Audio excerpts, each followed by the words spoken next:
Bom dia, meus amigos orquidófilos, tudo bem? Tava gravando o vídeo, deu uma crise de tosse, vou ter que fazer tudo de novo. Bem, primeiramente um super beijo para Andréa Saqueto de Franco da Rocha, beijão Andréia.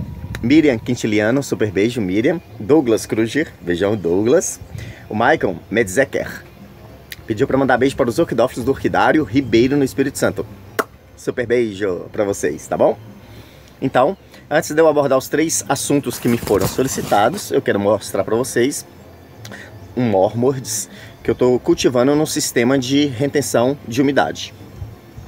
Inclusive, muitas pessoas usam esse sistema para até mesmo cultivo de catacetum, tá? Mas esse sistema, ele é interessante você usar, desculpa, se o seu orquidário for coberto, porque aí não sofre com período de chuva e você controla, né, as regas. Então, usei o PET, né? Você pega um PET, parte no meio e vira o bico, né? A parte de cima, de cabeça para baixo, como se fosse um funil, e planta a sua orquídea, no caso o catacetum, o Mormordes ou o Cycnops.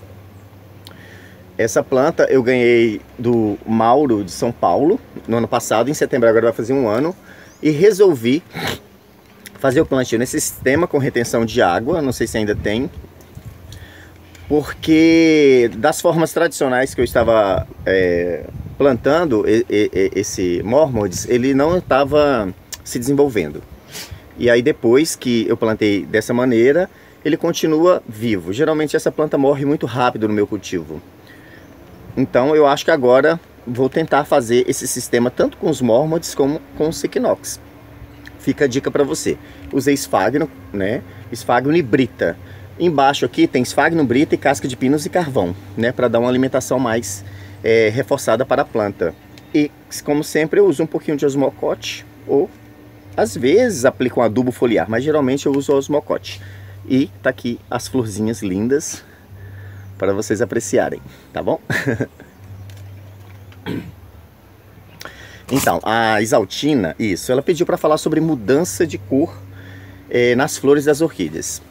Isaltina, pelo que eu já vi e percebi, essa mudança de cor, ela acontece especialmente nos híbridos que envolve braçávula na mistura. Muito mais nos híbridos complexos, onde várias plantas foram cruzadas, né?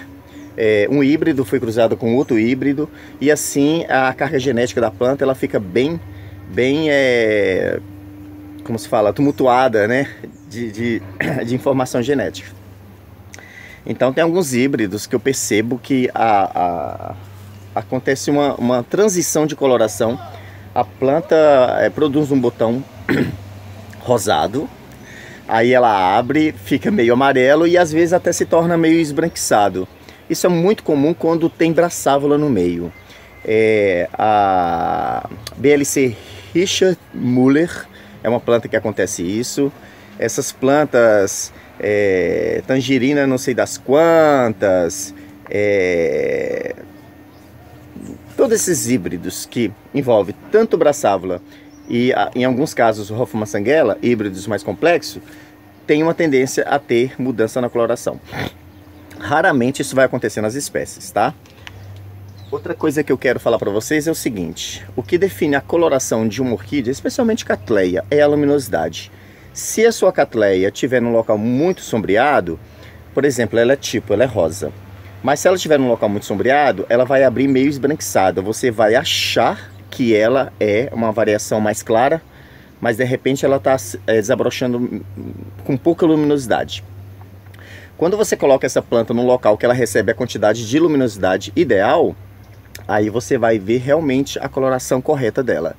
Então, o que define a coloração real de uma orquídea, especialmente Cattleya, é a luminosidade, tá bom? Então, quanto mais luz adequada ela receber, filtrada pelo sombrite, mais real vai ser a cor dela. Então, a partir do momento que o botão desabrocha, você tem que esperar no mínimo 3 dias para que ela se arme por completo e defina a sua coloração. A partir desse dia você pode ter uma certeza do que se trata a cor da sua planta. Enquanto isso, não, tá? Então observe se sua planta não está muito na sombra, porque se ela desabrochar um botão na sombra, sabe o que acontece? Muitas pessoas compram orquídeas em exposições ou em orquidários com espata e com botões. Aí coloca no cantinho lá, tal, e não coloca ela num local definitivo, né, de cultivo. Aí a planta desabrocha e sai aquela cor clara.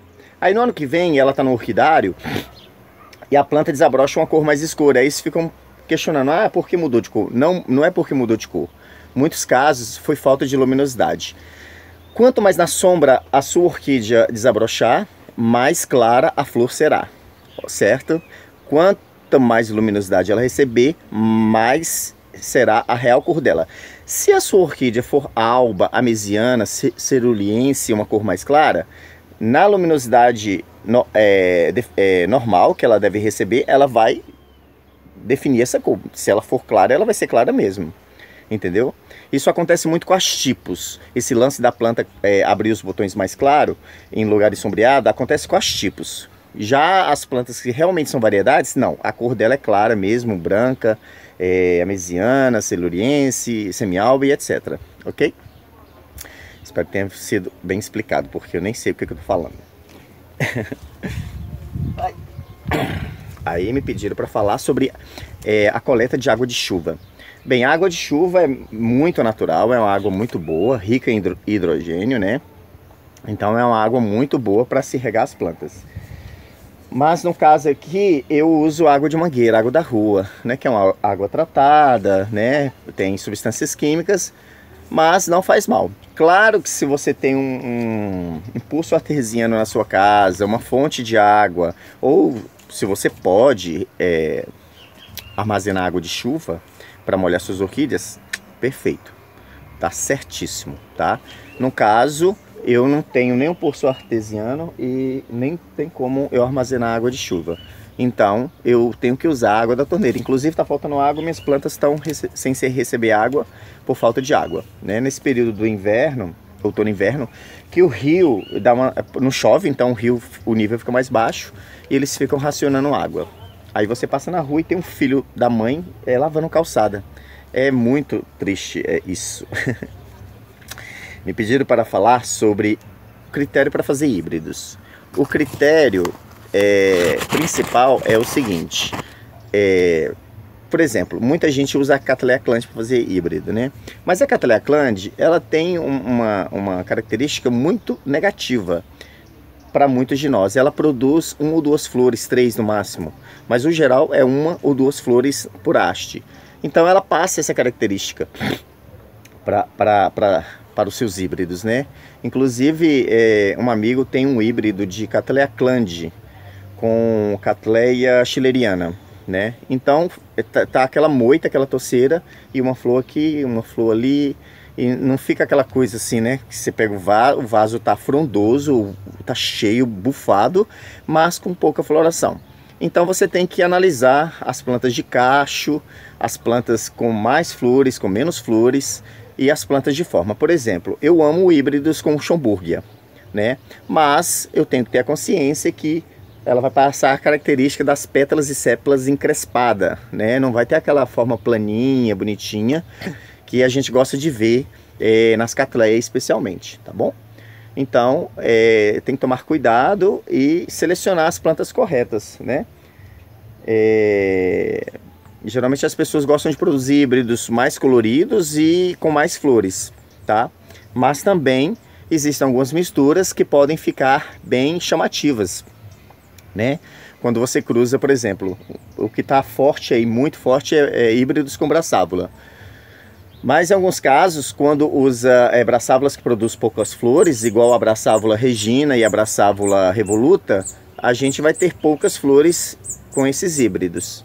Já a brassávula tuberculata, né, já é uma brassávula que produz muitas flores e já melhora assim o visual floral do híbrido. Então você tem que analisar forma, quantidade de flores, tá? E textura e etc. Por exemplo, muitas pessoas usam Cattleya lodigese em híbridos. Eu particularmente, é uma planta que eu evito ao máximo para fazer híbridos, porque ela ela passa uma característica, no labelo, esse branco não fica legal. Eu já vi vários híbridos com Ludgese, eu particularmente não gosto. O único híbrido dele que eu gosto realmente, é um híbrido que envolve Hoffmann Sanghela, que é a Hoffmann Cattleya Lambari, que é um híbrido natural de Cattleya Ludgese com Hoffmann Sanghela crispata, que é uma Hoffmann Sanghela amarela, né?